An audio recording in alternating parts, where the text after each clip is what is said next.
I want to teach you something today that most dealers don't even know, and apparently a lot of art patrons don't either.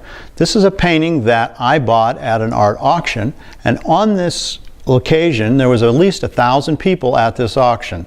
It was mainly staff, museum directors. There was even a major auction house was at this place, and they had this listed in the silent auction as a copy, as a reproduction, and it was basically nothing to buy. Now I recognized immediately this was not the case. And how did I do that? From the back. The back of the painting is as important as the front of the painting, and here's the reason why. When they looked at this and brought it in and evaluated it, they assumed it had to be a new painting. The canvas is white, and if you look on the edges, it has staples. Both of these things are obviously very contemporary, but that's only a small portion of the real story. The real story, you have to go a little deeper, and that allows you to look at the overall aspect of the back. Remember, the back of the painting is as important as the front. So one of the things you'll notice is the color of the wood. This color is very dark brown.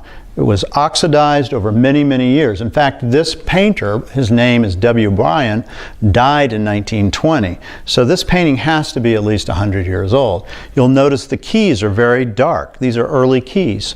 One of the other things you'll notice, and this is very important, is you can see a line right here. This line of whiter wood next to the darker wood with the little holes that goes around the entire painting tells the actual story. And here's the story. The painting has been relined. Now, relining a painting costs a lot of money. So right off the bat, you know it was worth something to someone to spend at least a few hundred to even $1,000 to have the piece saved. They reline these pieces because it allows the crackle or the cracking in the painting to be stabilized. So that's why you see the white canvas and you see the staples. Now, if you look on the front of the painting, you will see this mark right here, and in this area really was a tip-off to me.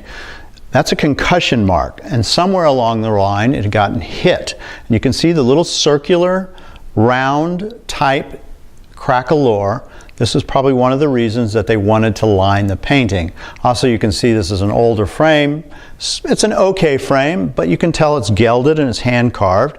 And if you look at the painting, you can see that it has texture, and not texture like you would see in a print or giclée. You actually have texture. Now, when I went to look at this painting and it's on the easel marked as a giclée reproduction, I immediately went to the back of the painting to see what was going on, because it looked perfectly fine to me, and then that's when the story revealed itself. It was obvious, been relined, somebody didn't recognize it, and all the people that had gone through and looked at it all passed it up. Partly they probably passed it up because it said giclée or reproduction, and they just assumed it was that and they're not going to be interested. But you always have to be, if you're going to be a good art dealer, you have to look deeper, you have to look for what's really the true story. And if you want to know the true story, always look at the back of the painting.